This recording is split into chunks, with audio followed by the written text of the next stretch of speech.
Olá, eu sou Angélica Jacob e hoje mais um episódio do Papo do Empresário da Associação Comercial de Campo Grande, juntamente com o Conselho de Jovens Empresários, junto também com o nosso mantenedor oficial Sicoob Médio Oeste. Hoje a gente está com um tema interessante aqui, um empresário associativista que atua em vários estados. Então a troca vai ser uma visão geral. Junto comigo está o William Francescon. Obrigada pela parceria, William. Mais um episódio que você não se aposentou. É um prazer estar aqui. Falando do podcast, compartilhando experiência. E eu acho que para quem está como co-host hoje aqui é uma oportunidade para mim aprender, para eu aprender, na verdade. Sempre que eu tô aqui no podcast eu aprendo e tenho certeza que as pessoas de casa também saem com um insight, com uma ideia para os negócios dela. Sempre são muitos insights. Com certeza a gente vai, até ficar velhinha, a gente vai continuar aprendendo. Bem-vindo, Gassan. Obrigado por ter aceito, né? Dedicar um tempinho ali, que eu sei que a rotina do empresário é corrida, então tirar um tempinho para vir aqui dividir informação, né, doar o tempo, é difícil para a gente encaixar na agenda. Bom dia, olá, tudo bem? Como é que vocês estão? Tudo bem? Obrigado pelo convite, obrigado por me receber aqui na casa de vocês. É um prazer estar aqui nesse podcast. Eu acredito que o principal que nós temos hoje no dia a dia é essas trocas. Eu acho que isso é uma parte mais importante dos nossos podcasts. Quando a gente vem participar de podcast, é para a gente trazer um pouquinho de informação e também levar muita coisa para casa, né? Com certeza, a troca, né? E a gente aprende com diversos segmentos, porque aí o que está acontecendo num, a gente vai levar, né? Eu acho que essa troca também é enriquecedora. Fala um pouquinho para mim, quem é Gassan? Da onde você veio? A Gassan, né? Eu falo que eu sou filho de pai árabe com mãe brasileira. É um nome bem diferente. É um nome bem diferente, né? É que a gente, como diz outra, já é acostumado há 41 anos com esse nome. Já tá normal pra mim, né? Acostumando, né? Apesar que já tá abrasileirado o nome, né? Mas a gente... eu sou sul-mato-grossense. Ah, você é da terra, então. Sou sul-mato-grossense, sou de Sete Quedas, cidade da Ana Castela, que ficou tão famosa, né? É verdade. Nossa conterrânea lá, vizinha de casa lá. E acaba que a gente tem esse espírito jovem, né? Por mais que já ainda estou com 41 anos, já não posso mais fazer parte do Conselho Jovem, correto? Tá errado. Errado. A idade idade mínima, segundo a Holanda, foi passada para os jovens, são considerados até os 45 anos. Então você ainda é considerado um jovem, tá? Porque olha, mudou.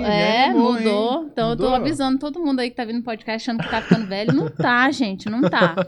Pode chegar no 40 sem medo. Não, tranquilo, até os 45. A gente tem participantes do Conselho de Jovens Empresários aí com a idade mais, até porque o espírito de jovem no empresário equivale, né? Então, assim... A 41 tá novo, 41, fica tranquilo. Esse é um ponto legal do conselho, porque a gente percebeu que o jovem do nosso conselho é um jovem não tão jovem. A gente começa a ter realmente o pessoal mais na faixa de perto dos 30, porque é de fato quem tá no negócio, quem tá fazendo acontecer.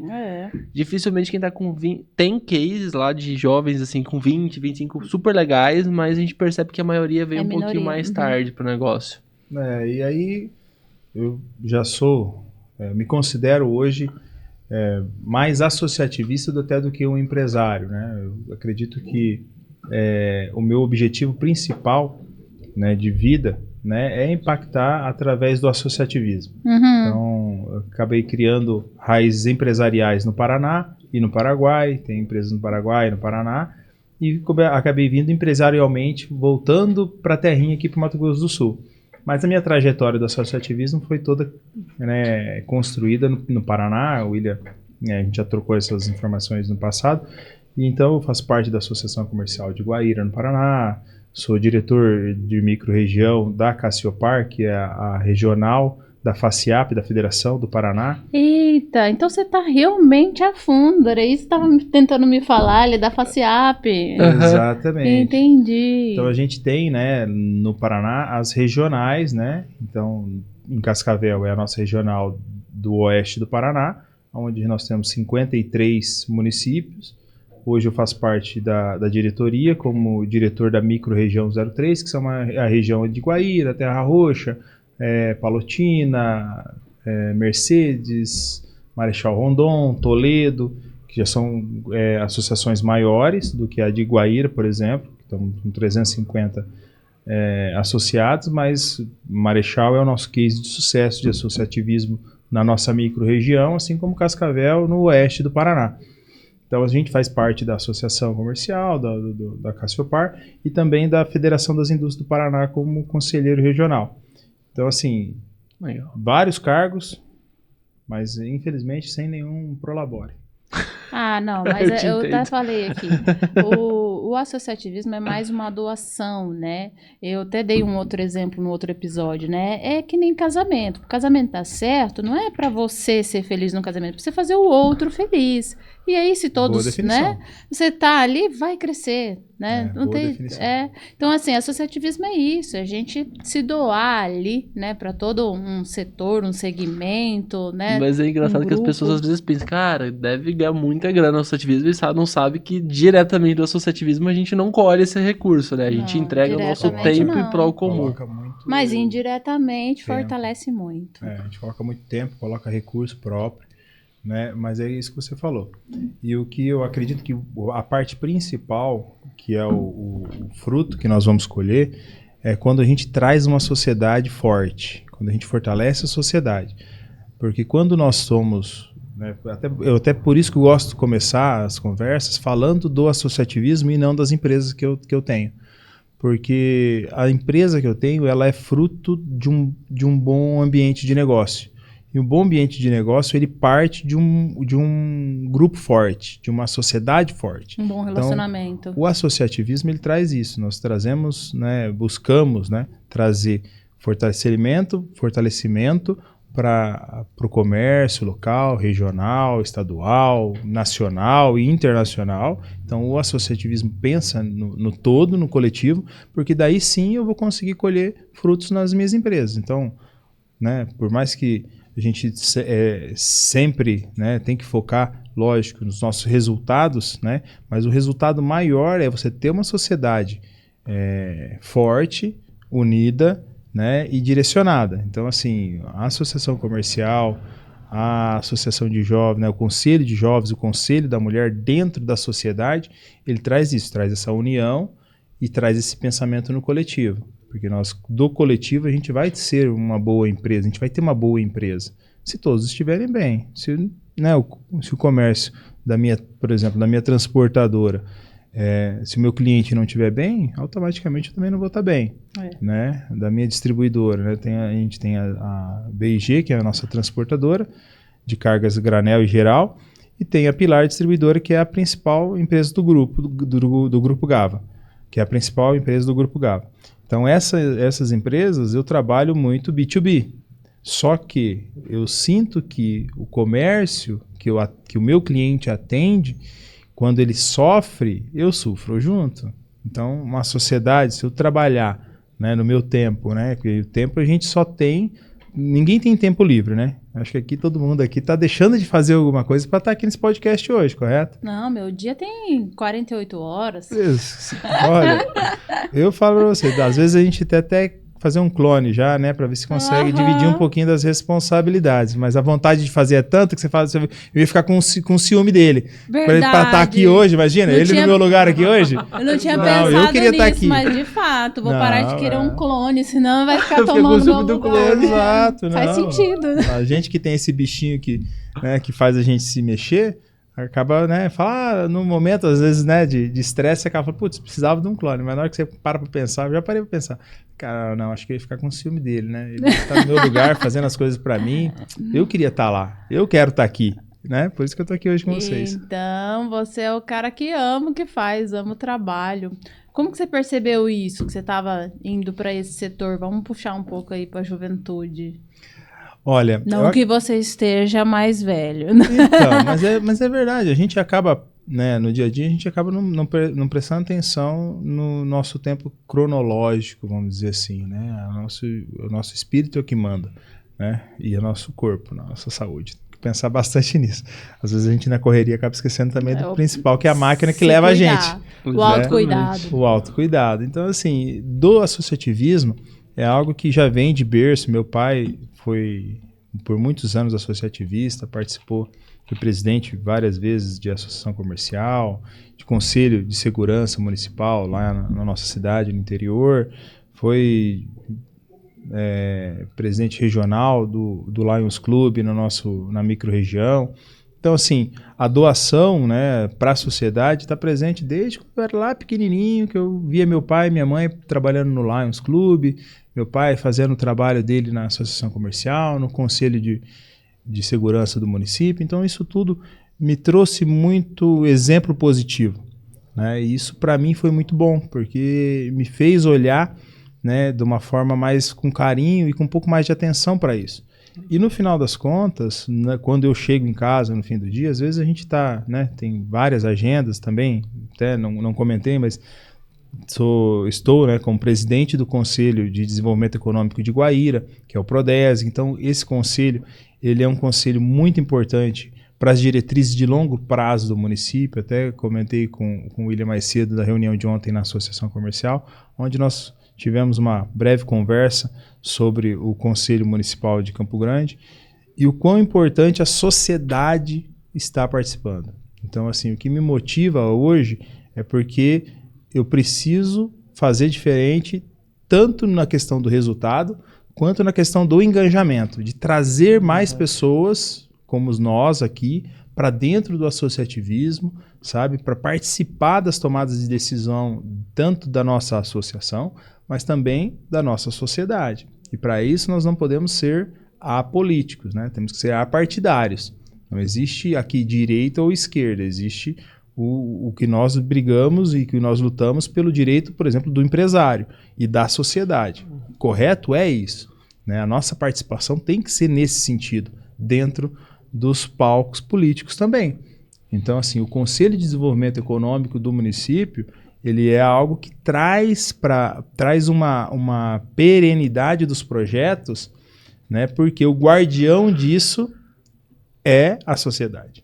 Então, assim, o meu objetivo e o que me trouxe aqui, o que me leva a continuar aqui é continuar disseminando isso, o associativismo, o cooperativismo e também essa questão hoje muito forte dos conselhos de desenvolvimento econômico dos municípios. Porque com isso a gente sabe que os projetos não vão ser projetos partidários, né, ou de grupos políticos, e sim da sociedade. Porque a sociedade sabe se a sua rua tem que ser mão dupla, se a sua rua tem que ser só mão única, não é verdade? Se tem que ter um semáforo naquele local ou não. Isso tudo são coisas que a sociedade vai entendendo a necessidade de se reajustar e de se reorganizar, mas com a participação da sociedade.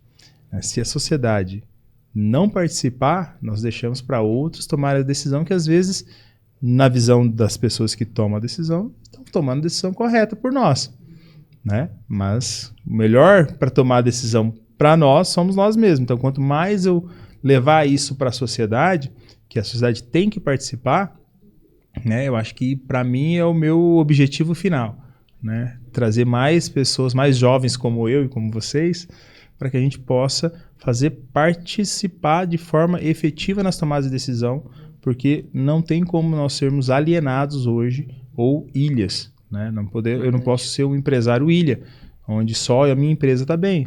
Então, se o meu parceiro de negócio não está bem, se o meu fornecedor não está bem, eu também vou ficar bem em algum momento. Às vezes hoje não, né? Não podemos viver o momento. Por isso que eu falo tanto do Conselho de Desenvolvimento, porque é algo que faz projetos a longo prazo. E a gente consegue trabalhar projetos de longo prazo, duradouros, e que realmente vão ser mais assertivos na tomada de decisão. Por mais que, se errar, erramos todos. Correto? Agora, se acertar, acertamos todos. Porque às vezes a gente acaba, né, o poder público acaba tomando algumas decisões que acabam errando. E aí acaba muita gente opinando, né, ou melhor, criticando, sendo que poucas pessoas se envolveram na tomada daquela decisão. Mas a assertividade é mais... o percentual de garantir assertividade é maior, né? Quanto mais cabeça pensando, tomando decisão, com certeza. Com certeza. Eu dizia Provérbios, né? Com a multidão de conselheiros vem a boa decisão, né? Então, quanto mais conselheiros, mais visões você tem, maior a chance de acertar. E Gassan, nessa linha mesmo de acertar, você falou que primeiro você traz associativismo e como isso se reflete hoje nas suas empresas? Na parte de ideação delas, como você construiu esse princípio de... Você já trouxe um pouco desse sistema todo que você pensa, não só eu, mas o meu cliente, o meu fornecedor, como que é o dia a dia, já puxando também para entender um pouquinho mais sobre a Pilar, sobre o Grupo Gava. A Pilar é o nosso carro-chefe, vamos dizer assim, das empresas do grupo, né? Então é uma empresa focada na distribuição de material de construção, de insumo para construção civil, e nosso carro-chefe é atender lojas de material de construção, as Matcons. Com isso também veio surgindo as construtoras, as concreteiras, indústrias de artefato. Então, assim, o nosso relacionamento com o nosso cliente, a gente busca ser o mais parceiro possível do cliente. Porque hoje o mercado... nós não fazemos nada mais do que aproximar a indústria do nosso cliente. Então essa aproximação tem que ter uma boa parceria entre eu e o meu fornecedor.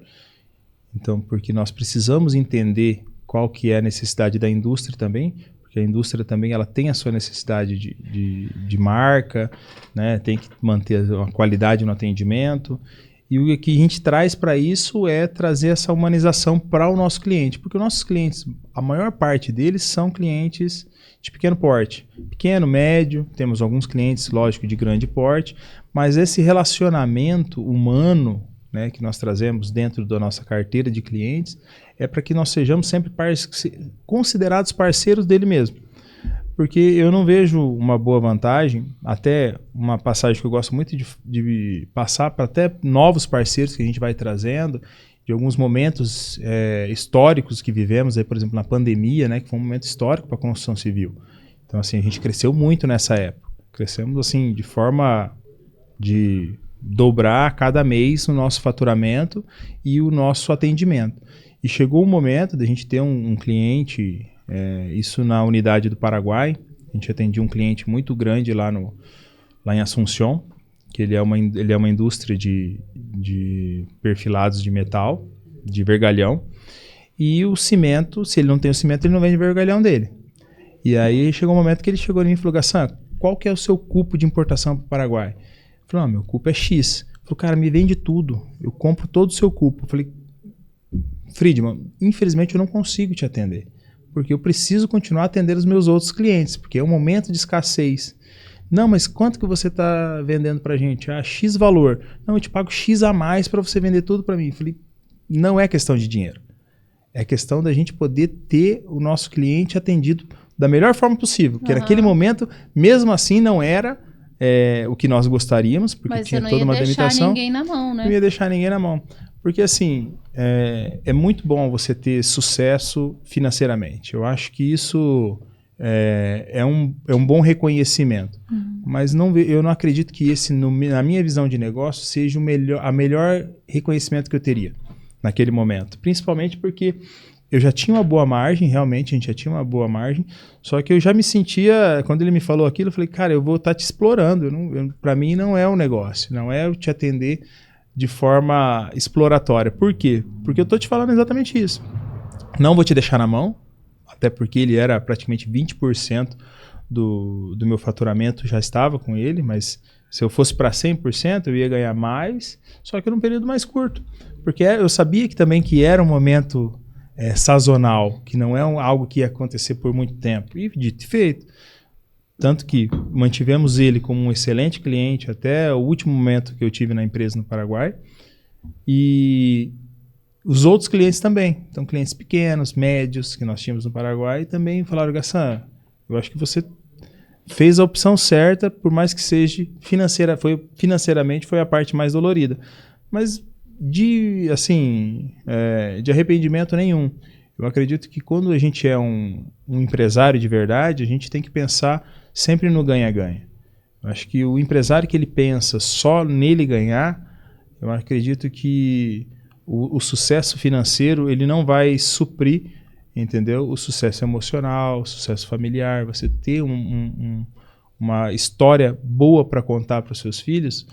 Eu acredito que não é o dinheiro, não é o quanto eu ganhei naquela operação, mas todos os parceiros que eu construí no caminho, né? Todos os parceiros que eu construí durante a minha vida. Então, assim, as empresas eu levo muito isso.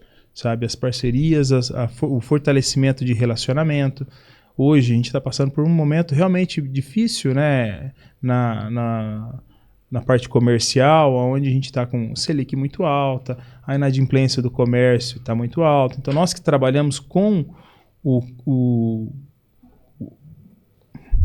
varejista? Nós que trabalhamos com o varejista, então a gente acaba atendendo o cara que está trabalhando com o público final. Uhum. Então, assim, esse elo de ligação que eu tenho com ele, assim, é muito frio em relação ao que está acontecendo na rua.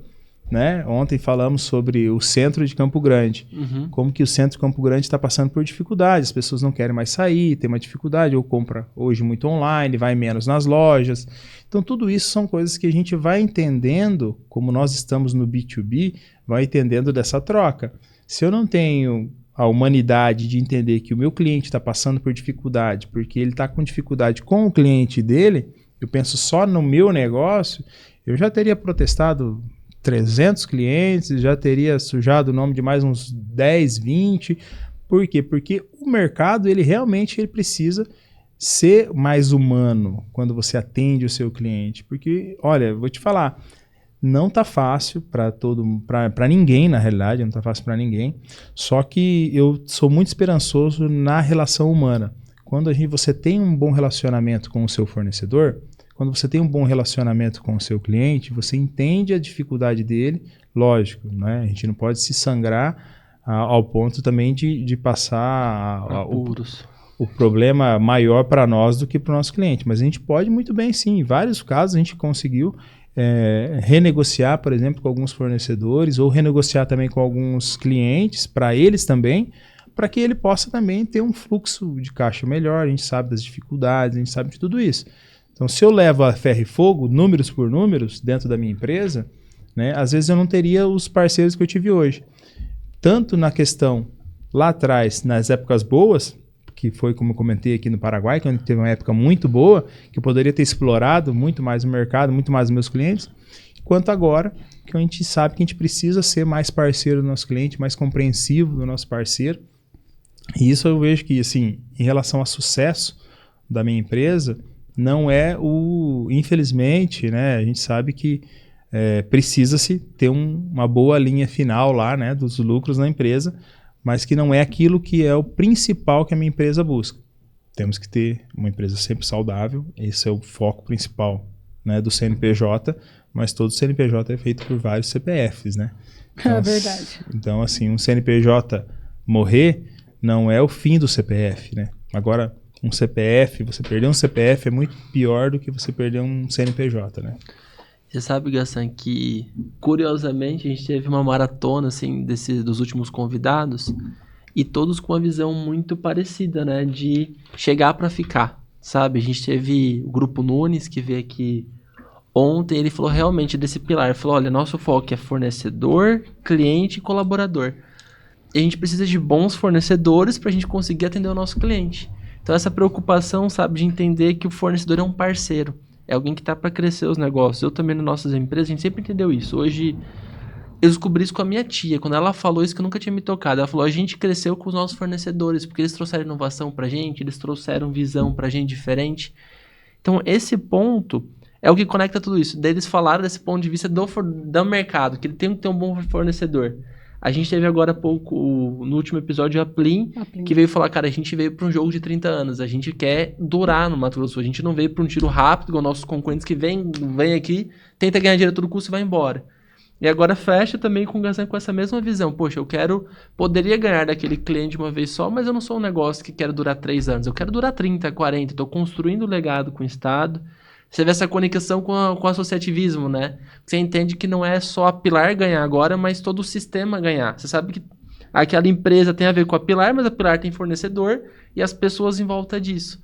Então, acho que esse é um dos diferenciais que as pessoas de casa precisam ver, que nesse mundo de startup, que a gente acha que é tudo veloz, às vezes a gente precisa entender que a gente precisa construir negócios também para durar. Negócios que eles vão estar com fornecedores, com parceiros, e entender que às vezes o parceiro tem momentos, né? Tem desafios, tem coisas que a gente precisa pensar. E é difícil, né, Gassan? É um ponto que eu falo assim, você precisa ter um fornecedor estruturado para também entender esse momento. Porque se você, como distribuidor, não fosse estruturado, às vezes você não conseguiria segurar para o seu cliente conseguir se organizar, né? Exatamente. E quando a gente olha o mercado, né, no meu caso da distribuição, eu vejo o quanto eu sou o elo de ligação entre a indústria e o cliente.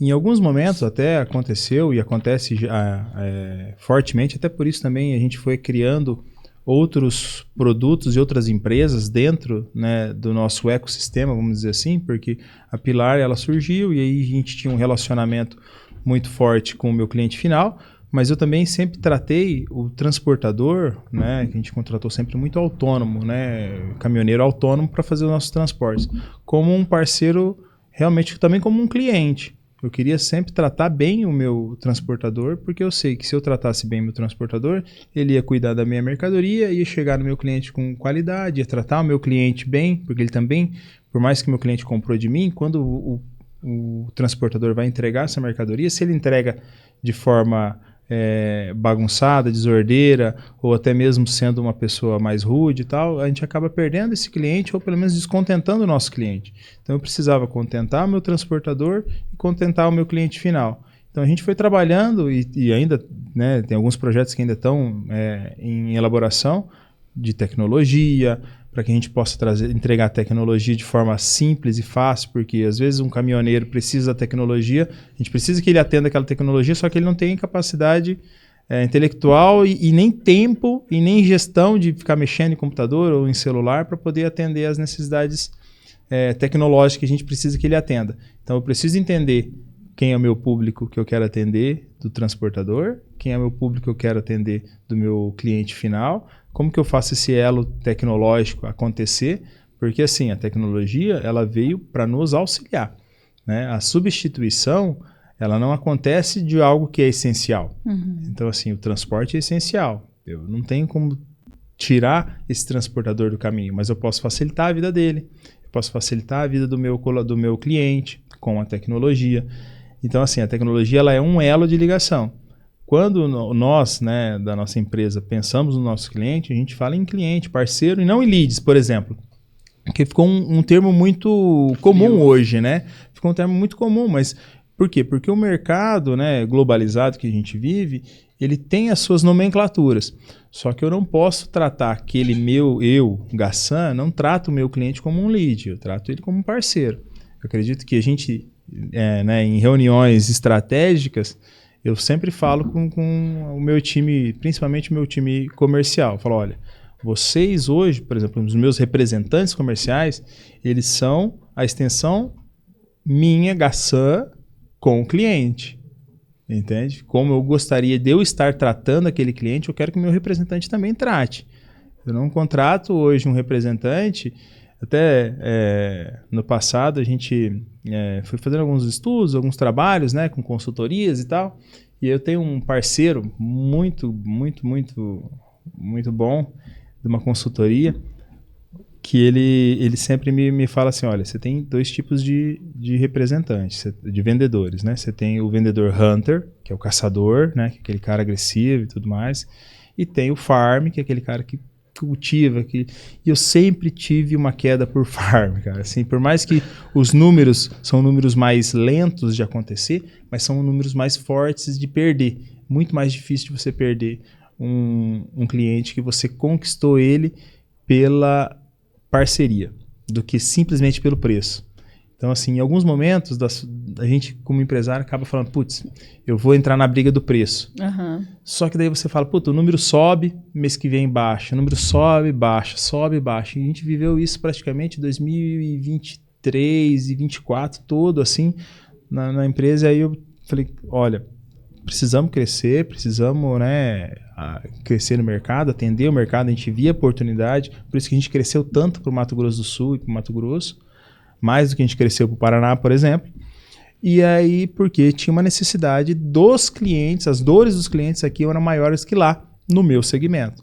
Então a gente acabou focando em cada vez mais atender, entender a dor e crescer de forma muito mais sólida e menos alavancada e menos bruta, porque eu sabia que em qualquer momento, em qualquer período, né, de dificuldade como a gente passa hoje, o cliente, tem um cliente em Paranaíba que ele passou por um momento de dificuldade há uns meses atrás, e ele falou, olha, você consegue me fazer dessa forma? A gente falou, ó, vamos trabalhar para te atender assim. Maravilha, então tá, ó, eu não vou comprar mais cimento de vocês até eu terminar de pagar, porque eu preciso me reestruturar aqui, me parcela como dá, o máximo que der para fazer, e quando eu voltar a trabalhar com esse material, eu vou voltar a comprar de vocês. E dito e feito. Né? Saí agora lá de uma reunião com a Rafaela, minha sócia, e ela falou, olha, o fulano voltou a comprar com a gente. Eu falei, olha que legal, entendeu? Mas por quê? Porque nós fomos compreensivos e parceiros dele no momento de dificuldade dele. Então, assim, eu não posso perder ele, eu não posso perder cliente, ninguém pode perder cliente. Só que a gente também tem que entender que o cliente tem os momentos deles. E quando você tem o cliente que vem pelo preço, ele vai pelo preço. Quando o cliente vem pelo atendimento, vem pela parceria, ele só vai te perder se você não for parceiro dele. Você só vai perder ele nesse momento. Então, assim, a gente precisa entender qual é o objetivo do nosso negócio, qual que é o estilo de negócio que a gente quer para a gente. Poderíamos estar hoje em 20 estados, né? 17 estados. 17 estados? Não, são 24 estados. Mas Corta. em quantos estados você quer estar? Mas a gente poderia estar em todos os estados do Brasil hoje tá. na distribuição. Uhum. Porque o nosso produto é um produto de alto giro. Então, assim, é preço. Então, se eu tiver preço, eu posso vender em qualquer estado que eu esteja. Só que, para mim dar um atendimento humanizado, que é o meu objetivo de negócio, eu preciso estar lá. Ou, pelo menos, ter esse contato com o meu representante para que ele possa se espelhar na minha forma de atendimento. Eu preciso conhecer o meu representante. Os representantes, eu acho que eu devo ter um representante que é 50 a menos. Os outros são todos 50 a mais. Todos são 50 a mais. É impressionante. Por quê? Porque o perfil de atendimento desses, né, que a gente selecionou, eles são farms. São caras que vão trabalhar, que às vezes já atendeu o pai daquele lojista, entendeu? Já atende aquela loja lá há X anos. Então ele vem com uma história com aquele lojista, que ele conhece o pai, conhece a trajetória, entendeu? Conhece as dores daquele cliente. Então a gente trabalha de forma com que a gente traga esse trabalho humanizado. Porque é aquilo que eu falei no começo. O meu objetivo, Gassan, de vida é ter uma sociedade justa, ter uma sociedade forte. Para isso eu preciso que eu contribua, não só, né, Gassan, mas também que as minhas empresas sejam empresas que estejam contribuindo para que isso aconteça. Porque senão de nada vale eu falar no meu discurso lá, né, sobre associativismo, cooperativismo, sobre conselhos. E aí as minhas empresas são uma empresa exploratória, que explora, né, funcionário, que explora transportador. Então, assim, até um dos motivos de ter a transportadora, além, lógico, de tudo, a parte fiscal, que a gente precisava regularizar, porque até então era um serviço muito terceirizado com autônomo, então a gente não tinha muita documentação, a gente foi crescendo e precisava, né, ir para o lucro real, então a gente foi crescendo e criando essas empresas para dar o suporte técnico, financeiro e fiscal também para a operação. Mas por quê? Quando eu contratava às vezes uma transportadora, eu sentia que ele recontratava, né, o terceiro, que ele contratava um terceiro de forma muito exploratória. Eu falava, poxa, se eu estou pagando X para a transportadora fazer esse transporte para mim e ela está pagando 50% desse valor para o terceiro, eu sentia que também que era uma exploração. Então a gente veio com a ideia da transportadora, boa parte, para que a gente possa pagar ao terceiro, ao autônomo, de forma mais justa, com uma margem que a minha transportadora tenha uma saúde financeira, mas que ela não seja o business plan, que eu tenha lá uma rentabilidade enorme em cima de um terceiro que eu poderia estar pagando de forma mais justa, mais equalitária, e não, né, dependendo simplesmente do que, por exemplo, a tabela mínima do frete obriga. Então tem alguns momentos que a gente consegue pagar até mais, mas porque o mercado, né, a gente consegue repassar isso na ponta. Mas para mim repassar na ponta, eu tenho que fazer essa balança. E às vezes, se eu tenho uma transportadora no meio do caminho, que ela visa só o lucro dela, entendeu? Ela vai esfolar o transportador, vai esfolar o motorista.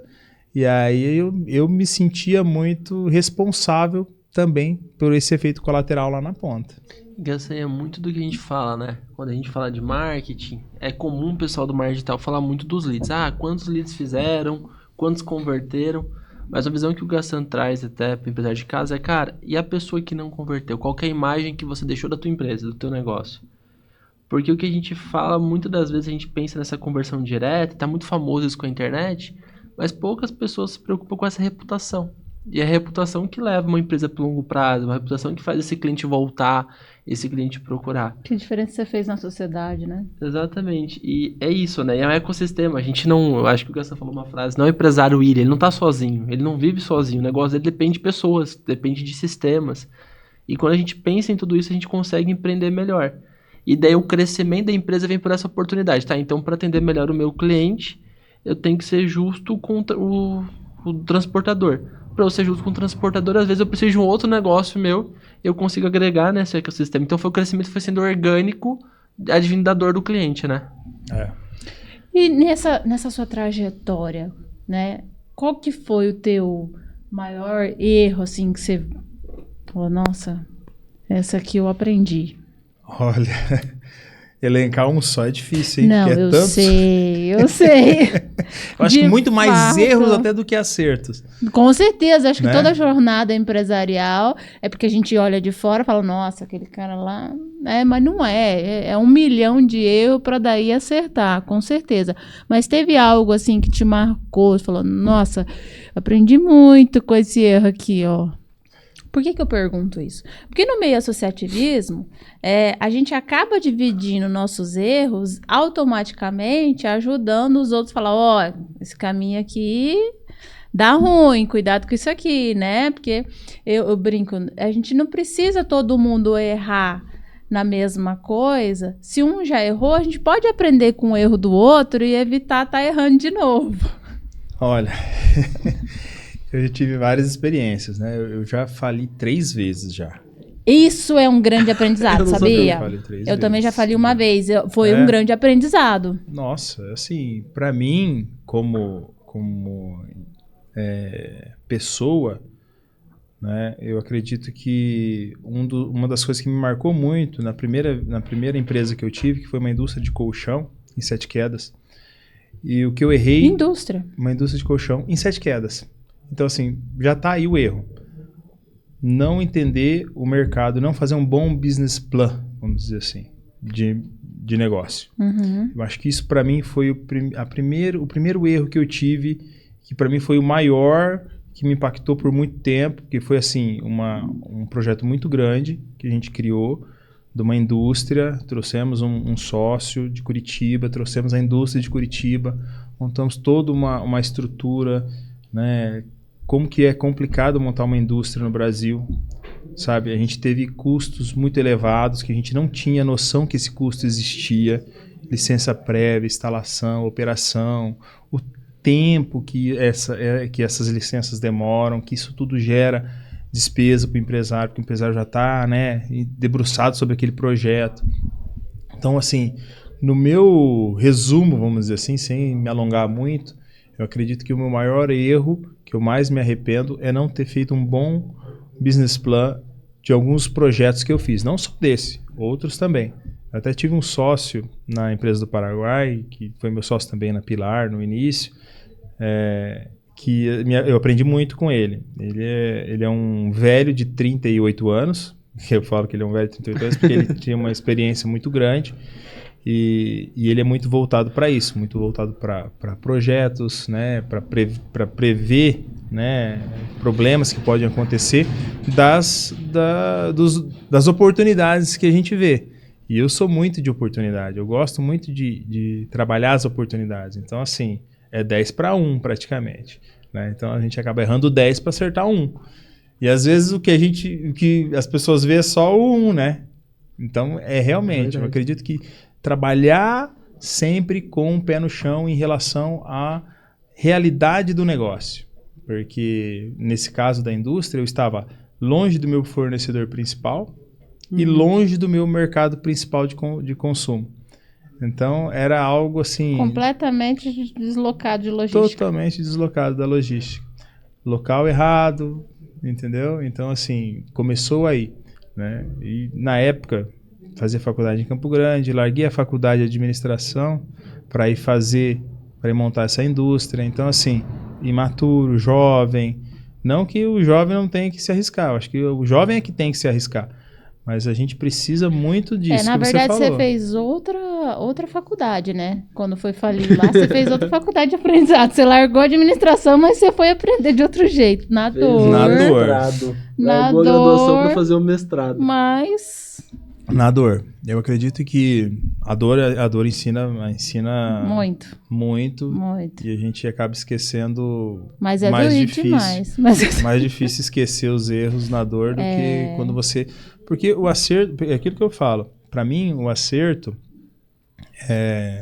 financeiro, né, não é algo que eu levo por muito tempo.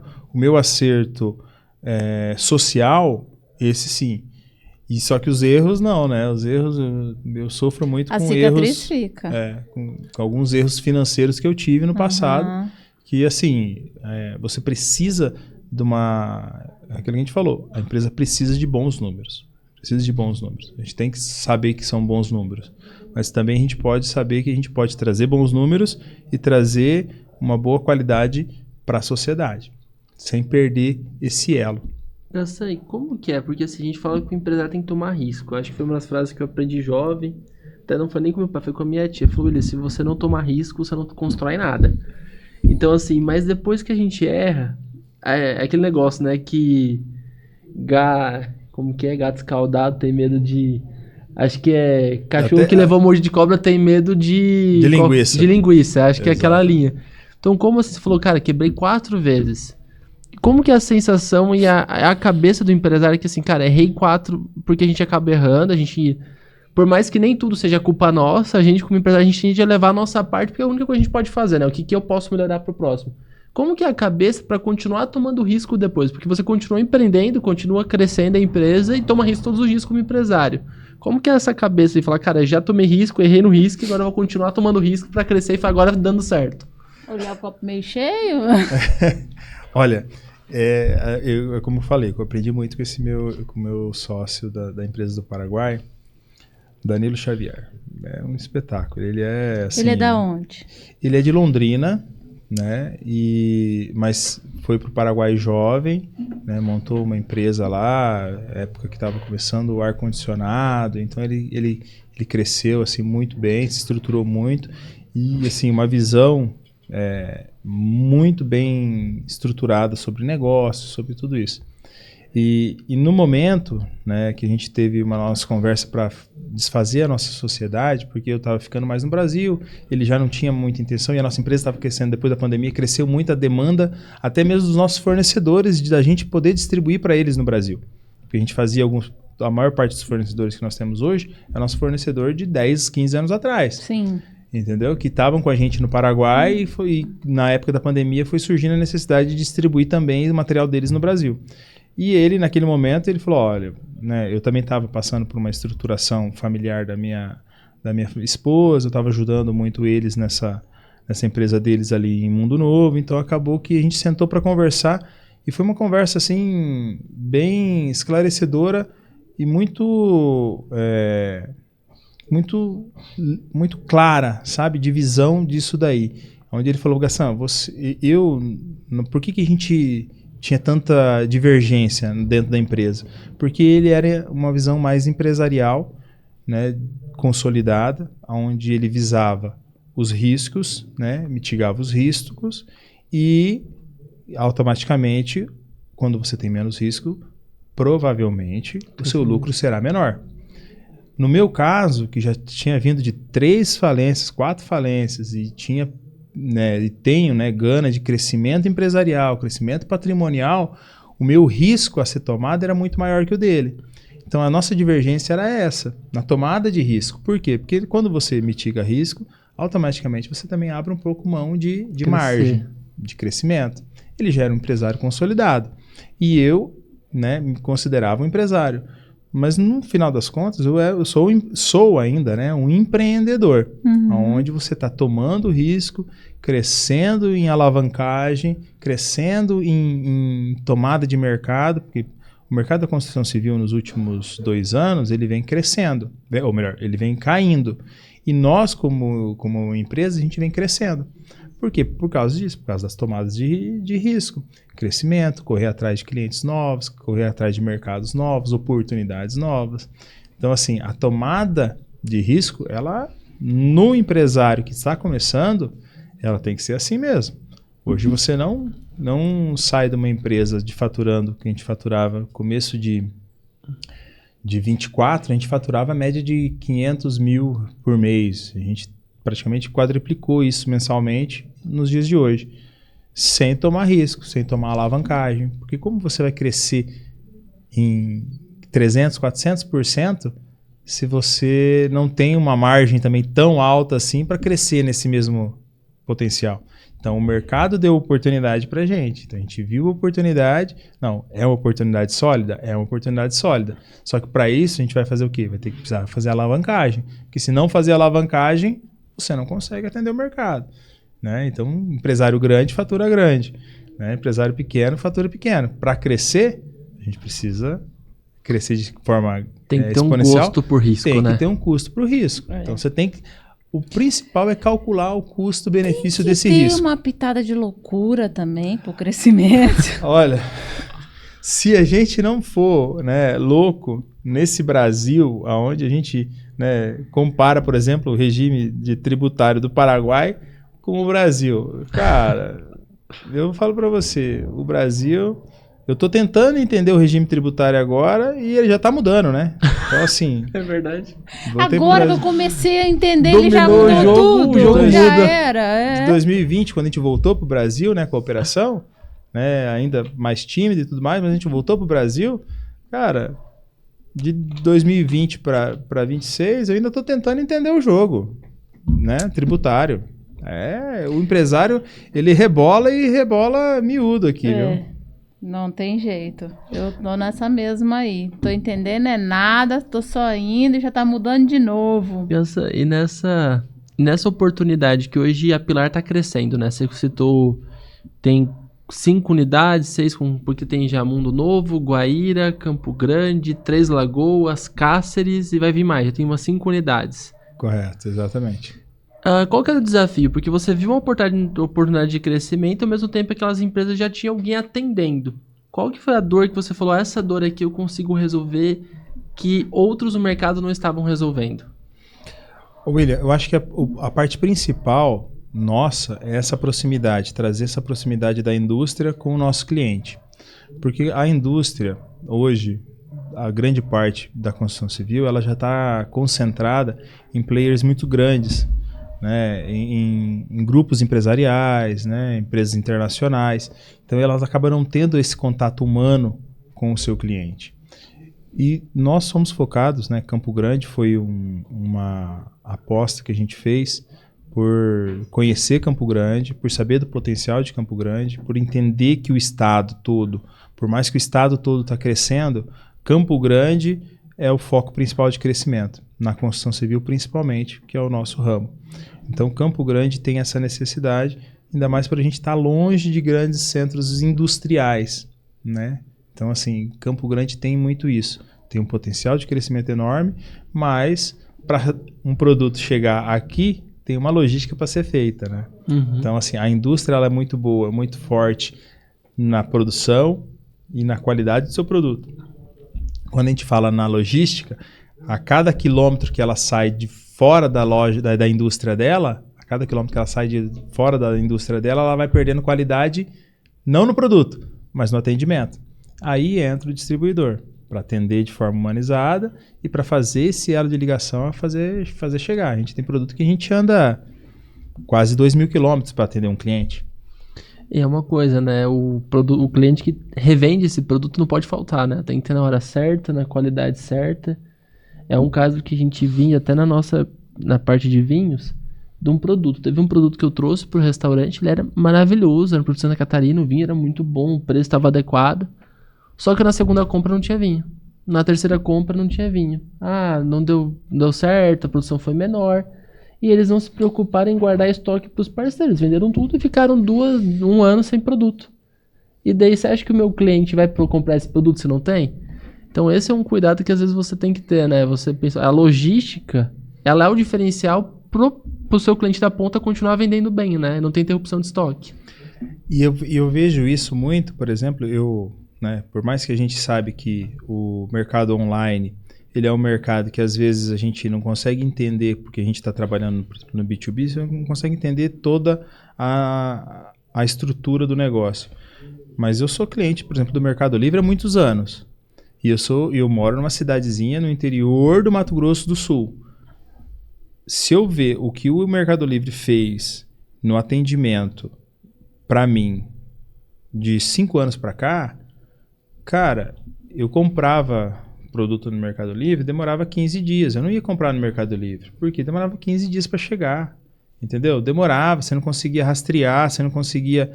Hoje, eu falo para você, eu compro na sexta, na segunda já está na porta da minha casa. Desse jeito. O que é isso? É entender a necessidade do meu cliente. Então, assim, eu também tenho que me espelhar nele e saber, olha, qual que é o elo de ligação? Por que ele não está comprando, por exemplo, um teclado da marca X, direto da loja, né, ou da indústria, e está comprando do Mercado Livre? Só preço? Será que é só preço? Eu tenho o Paraguai ali do lado. Poderia ter comprado um teclado esses dias no Paraguai. Comprei no Mercado Livre. Por quê? Facilidade. Entendeu? Pela facilidade, pela praticidade e porque eu precisava que esse produto chegava até mim. Eu não queria eu ir até ele. Entendeu? Então o mercado, ele está mudando, né? Como você comentou mais cedo. A gente precisa entender qual que é a nuance do mercado. Para onde que a gente está indo. E eu preciso me reinventar. Todo dia. Parece que o tempo está cada dia mais curto, né? Então as pessoas elas estão gerindo o tempo ali. Então acho que, por exemplo, você não vai sair fazer um deslocamento atrás do teclado, né? Teu tempo está curto. Vamos resolver aqui mesmo na facilidade, não necessariamente no preço. É verdade. Então assim, as dores são essas, entendeu? Às vezes a gente tem a dor do preço, né? Mas a gente tem várias dores que a gente pode olhar para o nosso cliente e entender qual que é a dor dele. A Pilar hoje entende que a dor do cliente é fazer com que a indústria esteja mais próximo dele, para que ele possa, primeiro, olha, vou dar um exemplo, né? A gente trabalha com uma marca parceira que é a Keraco, uma indústria de argamassas, é uma marca italiana, chegou faz pouco tempo no Brasil, ela tem já algumas indústrias no Brasil, mas ela ainda assim precisa aumentar muito a sua indústria, mas mesmo assim ela quer atender mercado. Para que isso aconteça, o cliente, no meu caso, que é uma loja, ela tem que comprar X quantidade deles.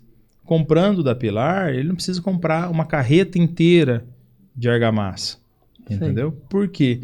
Porque, primeiro, hoje você vai em grandes centros, como, por exemplo, Campo Grande, no interior a gente não tem esse problema.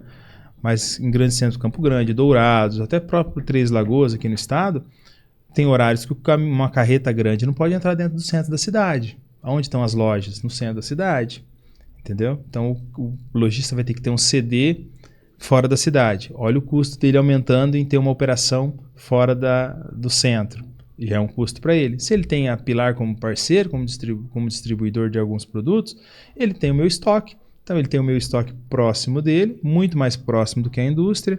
A gente tem uma eficiência logística maior do que qualquer indústria, porque a indústria não é o foco dela, a logística. Entende? Então a gente acaba atendendo o cliente na necessidade de ter o produto, mas tempo de demora de entrega. Eu falo para você, rodar hoje no Brasil é uma dificuldade, né? Eu pego esse trajeto aqui daqui para Mundo Novo, esse 163 aqui. Olha, quando eu fazia faculdade aqui, eu ia para casa quase toda semana. Né? Tinha um carrinho 1000 lá, sem ar-condicionado e tudo. Nossa, eu ia feliz da vida. 5 horinhas, 400 e poucos quilômetros, 5 horinhas eu estava em casa. Hoje, eu não demoro menos que 7 horas se eu sair durante o dia daqui Sério? lá. Não demoro, 7 horas de trânsito. Qualidade da estrada, a movimentação. A qualidade até assim, né? Poderia ser muito melhor por ser uma rodovia pedagiada, mas tá melhorando bastante. Mas agora também tem as infraestruturas que estão sendo feitas. Então, automaticamente, demora muito mais. Mais obra. É uma dor, né? Por um benefício, mas mesmo assim. Só que o fluxo é muito maior do que há 20 anos atrás, quando eu fazia faculdade. Verdade. Né? Então, o fluxo cresceu, aumentou. O risco de estrada é muito grande. Então, um lojista parar o que ele está fazendo para correr atrás de caminhão, saber se o caminhão carregou na fábrica, saber se está vindo, quebrou no meio do caminho, passou ali no posto fiscal e precisa fazer o recolhimento da ST daquele produto. Mas passou, já era 10 horas da noite, vai ficar para outro dia de manhã. O motorista que liga e reclama do horário, demorou para embarcar, demorou para descarregar. Então, assim, são... Olha, o motorista quer descarregar para pegar outro frete já. É totalmente diferente da pessoa que faz uma compra, por exemplo, no Mercado Livre, hoje. O cara comprou, daqui 3 dias ele sabe que vai chegar na casa dele. Por isso que eu falo que eu gosto tanto do Mercado Livre, porque isso tudo acontecer, da mercadoria sair de lá, de dentro do CD, rodar o Brasil para chegar aqui em Campo Grande, na casa do cliente, na segunda-feira, cara, é uma estrutura tão bem orquestrada que a gente entende que vale o preço ou que realmente a gente continue comprando daquele fornecedor porque ele está realmente suprindo a minha necessidade e a minha dor de não ter que passar por tudo isso. Então a Pilar é exatamente esse elo, para que o meu cliente, meu parceiro, não passe essa dor toda de ter que a mercadoria dele sair da indústria para fazer todo esse trajeto para chegar até ele. Legal. Você comentou ali do parceiro que era Call, e lá fora estava comentando que é mais do que simplesmente fazer a primeira venda pro lojista, mas ajudar ele a vender, né? É se preocupar com os vendedores dele. E de onde surgiu essa ideia? Foi uma iniciativa de vocês, essa ideia do parceiro do Caracol? É uma coisa que vocês já vinham fazendo antes com outros produtos? Não, na realidade a gente tem esse parceiro, ele também está entendendo o mercado brasileiro. O mercado brasileiro ele é diferente de tudo no mundo. A gente sabe que o mercado... Porque o consumo ele é feito de pessoas, então você tem que entender as pessoas para poder entender o consumo, né? Como que você vai atender essa pessoa a consumir do seu produto, né? Então, quando a gente estava distribuindo nosso carro-chefe até hoje, né, dificilmente não será, mas que é o cimento, a gente tinha uma necessidade muito grande de atender essas questões logísticas. Quando a gente vai para um produto de consumo, onde você precisa atender as necessidades, além das necessidades logísticas, mas também entender como que o cliente do meu cliente quer comprar aquele produto, eu preciso fazer que esse produto, por mais que seja um produto de extrema qualidade, faça, né, uma boa aplicação, mas eu preciso que o vendedor do meu cliente esteja motivado para vender aquele produto. Porque hoje o mercado, se você for olhar uma bala, quantas marcas tem hoje de bala no mercado? Qual é a opção que você teve de comprar uma bala? A concorrência é surreal. De comprar essa bala aqui do que a bala do concorrente. Então, assim, quando você vai para o consumo, você tem que ter o vendedor motivado em vender o seu produto e o vendedor entender qual que é a necessidade do cliente para que você possa entender como nós estamos tentando entender a dor do nosso, ele também tem que entender a dor do cliente dele. Então, hoje a gente está aprendendo ainda a fazer essa estruturação de que o meu vendedor não pode ser só um tirador de pedido. Ele também tem que ser um solucionador de problema do cliente dele. Então, a gente traz um produto de qualidade, com uma eficiência na logística, mas agora trabalhando em motivação tanto do meu vendedor, do aplicador do produto, porque na construção civil tem muito isso. No cimento, até mesmo no próprio cimento, que é um produto praticamente idêntico de todas as indústrias, mas o cara fala assim, mas esse produto aqui é muito fraco. Não, não é que é fraco, às vezes é porque a cor dele, da massa, quando ele está batendo, é menos verde do cimento do que a da marca concorrente que ele já era acostumado a trabalhar. Aí ele acaba colocando mais cimento porque ele quer que fique na mesma cor. Então, assim, ele erra a medida. Porque ele quer que, entendeu? Ter a mesma qualidade ou ter a mesma experiência visual, né? Então, assim, são várias experiências que o cliente precisa ter para poder comprar com você. Então, hoje a gente sabe que o meu cliente, além da logística, de um preço competitivo, ele também precisa que o fornecedor dele seja um parceiro, mas ele precisa saber que o vendedor dele entende a dor do cliente, porque você pode facilitar a vida do seu cliente. A gente fala isso lá. Cara, o cliente ele vem para colocar um piso no banheiro, mas ele sabe que ele tem que permeabilizar a parede antes de colocar o piso. Ele veio com o orçamento do concorrente e no orçamento do concorrente não tem o impermeabilizante. Ele sabe que se ele, daqui 3, 4 anos, ele vai ter um problema de infiltração naquele banheiro dele, porque é uma área úmida, e ele vai ter esse problema lá na frente, ou ele só vai pensar que o orçamento do concorrente deu 10 e o meu aqui da minha loja deu 12 porque eu coloquei um impermeabilizante para ele, para evitar um problema de longo prazo. Entende? Então, assim, essa comunicação que tem que ser feita, essa tratamento humanizado também para o cara entender. Falar, olha, eu vi aqui que esse orçamento seu não tem impermeabilizante. Você já viu como é que funciona? Você já viu que a maior parte dos casos dá infiltração? Você vai acabar tendo que trocar o seu revestimento num período mais curto, entendeu? Ah, peraí. Quantos metros quadrados hoje um saco de argamassa faz? Ah, faz 2,5, 3. Então tá, você está comprando para X metros quadrados. Ó, o orçamento dele está dando menos porque ele está fazendo um cálculo menor aqui de argamassa a ser utilizada. Ela pode descolar, ela pode desplacar, ela pode ficar fofa. Você já mostrou caso pra mim que saiu tudo, né? Descolou tudo. Não, infelizmente eu tô passando isso numa casa que eu tenho lá e eu tô tendo que trocar todo o revestimento da cozinha porque o aplicador aplicou no modo que a gente fala, no modo pingo, né? Deu 5 pingos. Você é arquiteta, você sabe bem disso, né? Não, você sabe bem. Ele fez 3 pingos, ou melhor, 5 pingos, né, nas pontas e colou um piso que não era um porcelanato, então uma absorção de água maior, uma dilatação maior, sem junta de dilatação. Rapaz, então assim, ficou barato. Para quem construiu a casa, até que ficou barato. Por quê? Porque utilizou menos argamassa. Mas você entende o transtorno que gera no futuro? Então, assim, entender e saber comunicar. Enquanto a gente não aprender a comunicar, porque quando a gente sabe fazer a leitura da dor do cliente, às vezes é uma dor. Então, você não pode ser muito invasivo. Então, a comunicação é muito importante. Você saber comunicar como que ele vai poder atingir aquela dor de forma positiva. Uhum.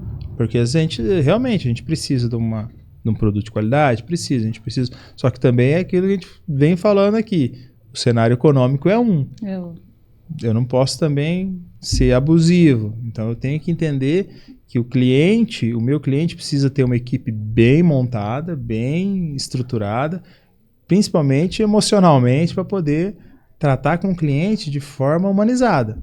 Porque, cara, não tem nada melhor do que a gente ter uma conversa humana.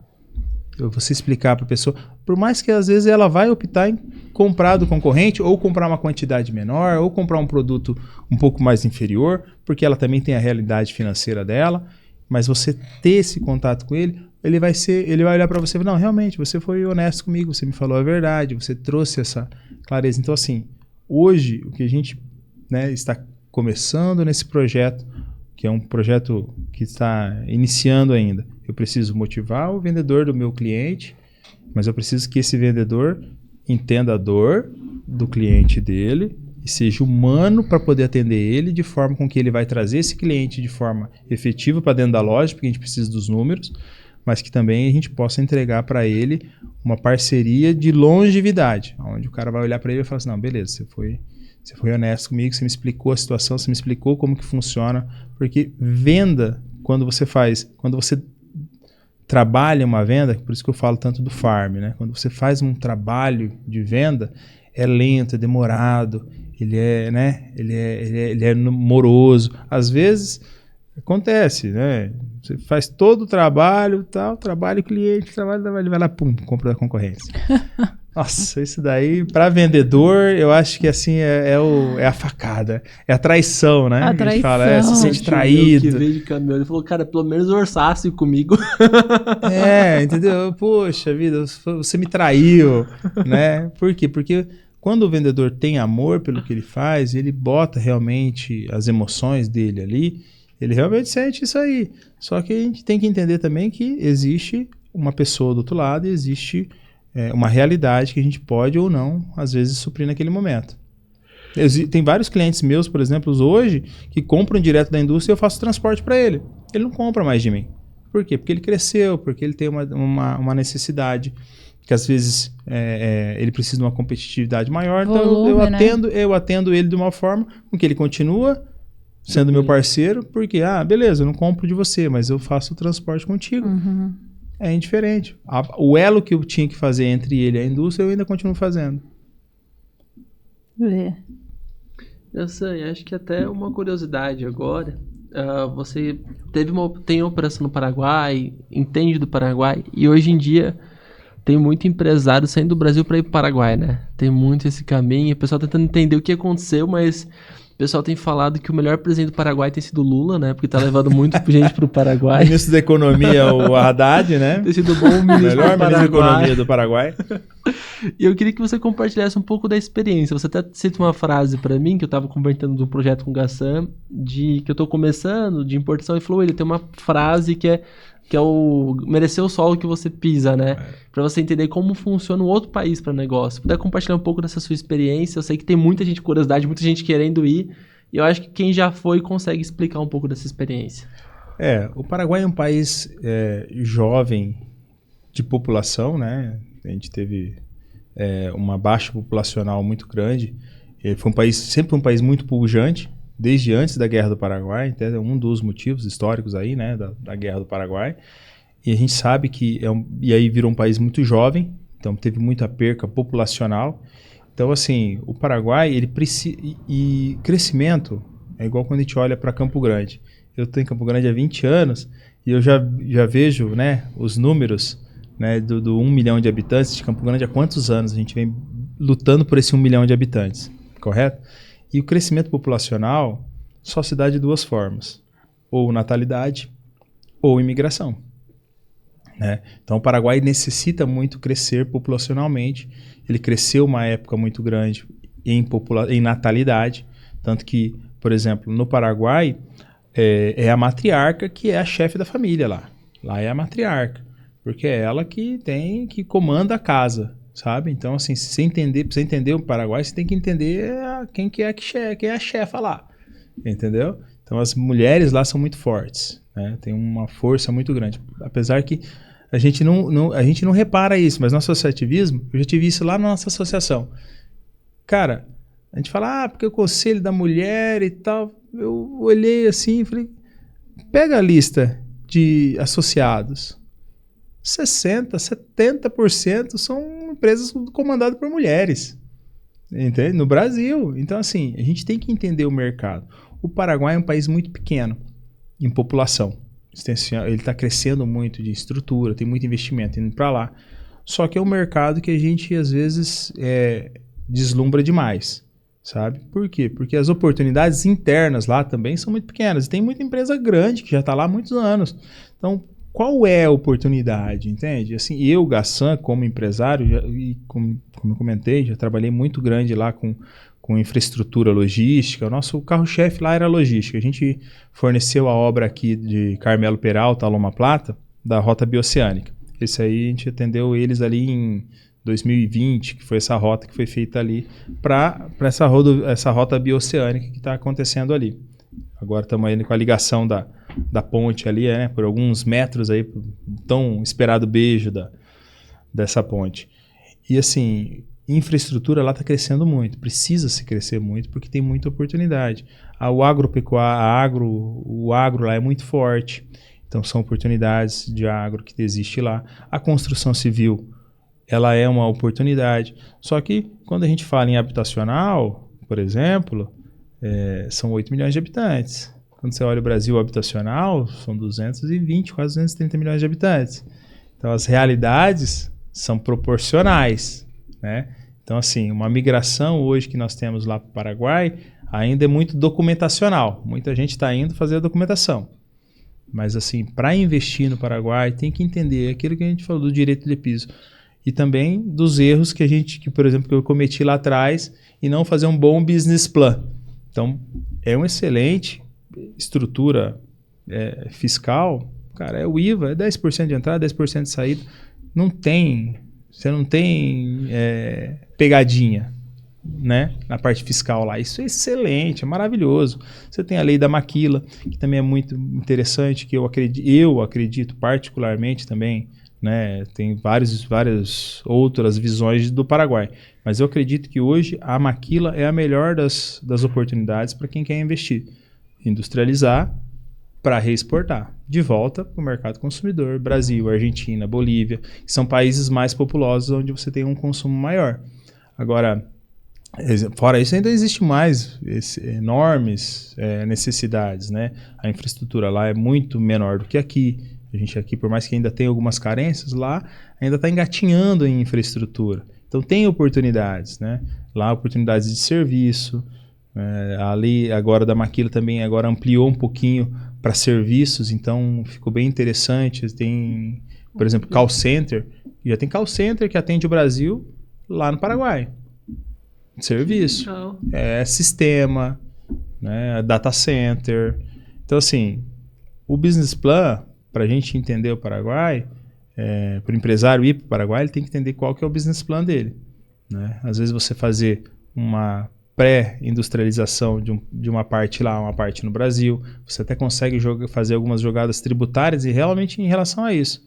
Às vezes o produto da China, direto para o Brasil, ele é muito mais caro do que você trazer ele para o Paraguai, fazer uma industrialização parcial, né, para depois reexportar para o Brasil, fazer uma manufatura de um produto seu do Brasil no Paraguai e trazer de volta para você terminar ou acabar e aí fazer a redistribuição dentro do Brasil.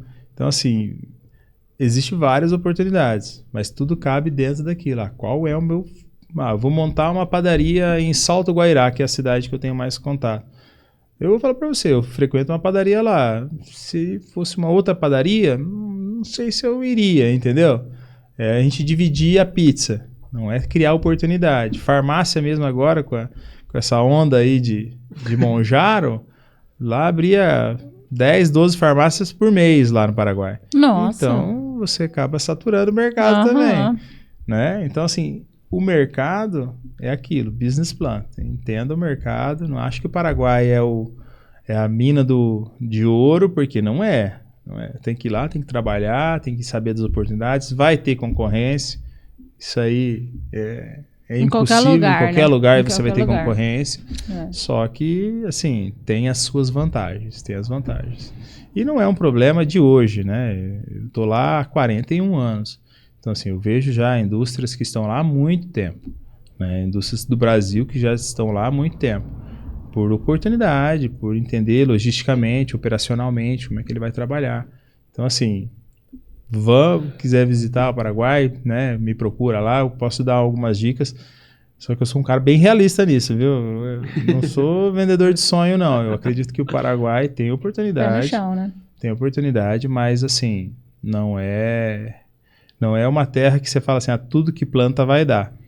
Não é assim, né? Você tem que saber o que você vai plantar para dizer o que você vai colher, né? Você sabe que essa sua frase é até um ponto legal sobre empreender mesmo, né? Eu acho que o empresário tem que ter essa capacidade de analisar as coisas da verdade nua e crua, né? Encarar a verdade, encarar o mercado, porque muitas das vezes ele vai no sonho, igual você falou, não é só sonho, e esquece da verdade nua e crua.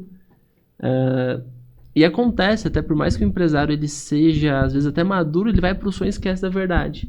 Então teve um negócio nosso que a gente tinha uma visão assim, eu vou crescer para depois lucrar. Então a gente assumindo custo, assumindo conta, pagando... Não, porque vai dobrar o movimento, a minha estrutura era grande, depois eu vou começar a lucrar. Chegou um momento e falou, cara, por que eu não lucro agora? Diminuo um pouco a minha estrutura e vou crescendo aos poucos. Vamos parar de ter um sonho que amanhã vai melhorar, amanhã vai dobrar e vamos começar a ver a verdade. Eu acho que essa visão empresarial do Gus é muito legal, assim, tanto da Pilar quanto agora do Paraguai. Cara, a verdade é essa, o mercado é esse, como de fato eu posso entrar nesse mercado. Eu acho que o empresário tem que pensar um pouco nisso, né? É igual você falou, tem que ter risco, tem que ser empreendedor, mas é também essa capacidade de analisar o mercado e saber jogar os dois jogos, né? As ideias são muito boas, né? Só que quando você vai para a execução, quando você tira o projeto do papel e começa a fazer a execução, você tem um monte de fatores externos que vão impactando a realidade daquilo que você está fazendo, né? Às vezes você tem uma padaria, no seu bairro não tem. Você anuncia que você vai fazer uma padaria, daqui 3 meses tinha um outro projeto que também era de uma padaria do seu lado, você não sabia. Então isso impacta. Até essa da farmácia eu acho bem interessante, porque eu vi uma reportagem lá de uma menina que ela já tinha mudado para o Paraguai, estava montando a farmácia dela num shoppingzinho lá no Paraguai, e aí no mesmo corredor já tinha mais 3 depois que ela Abriu. Que ela começou o projeto, que ela alugou a sala, aí ela começou a mexer com os móveis. Quando ela foi a inaugurar a dela, já tinha 3. Quando ela começou o projeto, não tinha nenhuma. Então, quando ela terminou o projeto dela, assim, o time que ela levou, passou. Teve 3 que montou em uma semana. Ela demorou 3 meses para montar a farmácia dela. E aí? Desistiu. Vendeu as instalações e acabou não abrindo a farmácia. Entende? É minha coisa. Exatamente. Então, assim, as oportunidades são muito boas quando a gente tem um bom projeto, quando a gente tem um bom mercado, tudo isso. Mas a execução, ela precisa ser bem planejada. Porque eu falo por mim mesmo. Eu aprendi muito, né, sofrendo. Acho que 90% dos meus aprendizados foram na dor. Porque eu sou uma pessoa muito sonhadora. Só que no decorrer, né, da vida, a gente vai entendendo que todo lado bom também você tem que entender quais são os riscos daquela oportunidade. Toda oportunidade tem risco. E toda rentabilidade, qual é o lucro que eu vou ter versus o risco que eu vou ter, medir isso e o que eu estou disposto a correr esse risco ou não. Porque a gente tem margem, risco. Qual que é a minha inteligência emocional para aguentar a pressão desse risco? Porque tudo tem risco. Você saiu de casa, infelizmente, hoje você tem cada dia mais riscos em sair de casa. Né? Tem pessoas que vão ficando dentro de casa, que entram em paranoia. Por quê? Porque não conseguem suportar a pressão do risco, né, de você ter que sair de casa. E o empresário é a mesma coisa. Meu amigo, eu até tenho uma certa admiração pelo ramo, por exemplo, de alimentos, de restaurante. Porque, cara, você abre a porta do teu restaurante hoje, você não sabe quantos clientes vão entrar. Pode vir, você está preparado para receber 100 mesas na noite. Você receber uma. É frustrante. Você estar preparado para receber 100 e vir 200. Também é frustrante, porque você não vai conseguir atender bem as 200. Vai faltar produto, o vinho que o cara quer você não vai ter, porque você já não tem lá atrás. O cliente sai insatisfeito. Você atendeu 200 hoje, mas amanhã aqueles 200 vai, puta, eu não vou lá, o cara não tem estrutura para me atender. Então, assim, você abre uma porta e você não sabe quantas pessoas vão entrar dentro do teu negócio para tipo, você atender naquele dia. Então, a inteligência emocional, né, que o empresário tem que ter é muito grande. E o clima, por exemplo, é uma variável que eu não controlo. O frio é bom se ele for controlado. Então, por exemplo, nos últimos dias o frio foi demais, a pessoa não sai de casa. O meu custo é padrão, mas as pessoas aqui em Campo Grande não saem de casa com frio extremo. Baixou dos 8 graus, esquece a pessoa na rua. Agora, se o frio for controlado, 14 graus, 15 a pessoa quer tomar um vinho. Então, assim, o frio eu não controlo. Então, esse é o desafio do mercado, né? Tem que ter essa... A inteligência emocional é muito importante para o empresário. Por isso que a gente fala. Quando você tem esse espírito, você pode ir para se tornar um empresário. Se não tem, cara, eu falo para você, eu gostaria muito de ser CLT, viu? nesse momento onde a gente começa a ter esses momentos de tensões. Nossa, eu queria muito ser CLT hoje. Seria mais saudável, seria mais saudável. 8 da manhã, pensando agora em baixar para 40 horas semanais. Nossa, ia ser um sonho para mim. Outra coisa é que saiu do trabalho, o problema fica lá, né? O empresário não existe fim de expediente. Eu tenho um celular. Não existe sábado, domingo. Não eu tenho existe. um celular com 2 WhatsApps, eu tenho mais esse celular aqui com mais 2 WhatsApp. Então, assim, é 24 horas. É caminhão na estrada, é caminhoneiro, é terceiro, é família, entendeu? Então, assim, você trabalha hoje, né, numa pressão tão grande que às vezes você pensa, fala, poxa, é igual falamos do clone, né?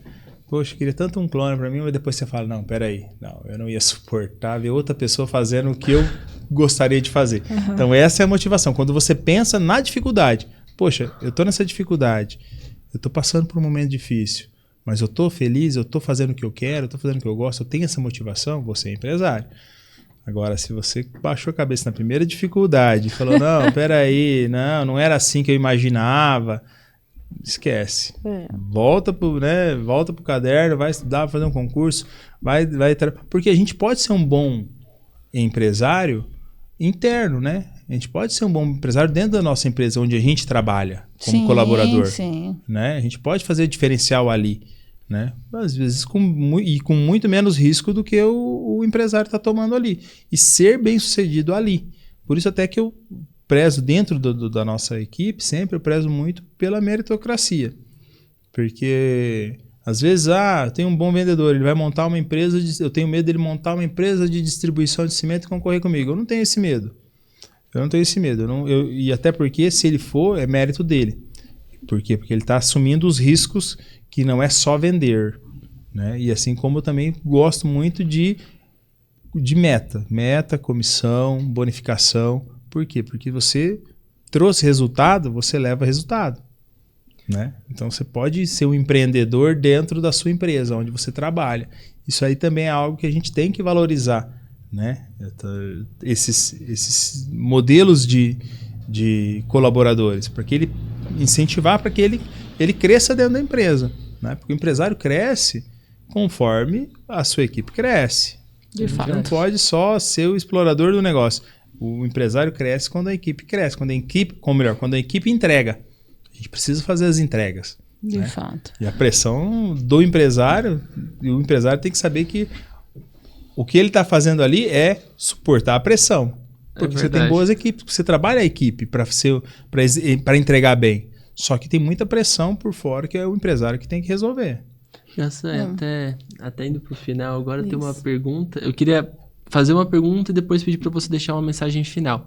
A pergunta que eu vi nas entrelinhas é que você comentou sempre sociedades. Você é uma pessoa que gosta de empreender ou gosta ou viu uma oportunidade de empreender com sociedades. Queria que você desse uma dica sobre como empreender com sócios e depois deixasse uma mensagem final pro pessoal de casa. Olha, essa parte de sociedade, é igual a gente falou de casamento, né? Mas eu acho que a sociedade, ela é uma opção até mais delicada que casamento. Porque o casamento você tem a parte emocional que você não controla. Então, assim, você tem que ter a parte racional do relacionamento e a parte emocional. Então, assim, a emoção é muito importante. Por isso que eu sou uma pessoa tão da sociedade. Porque eu me torno muito emocional. A sociedade é algo mais racional. Então, quando você traz um sócio que te completa, não só racionalmente, mas também emocionalmente, para mim é o meu modelo de negócio hoje em sociedade. Né? Eu gosto de trazer pessoas onde eu, além de negociar, eu gosto de sentar para tomar uma cerveja com ele no bar.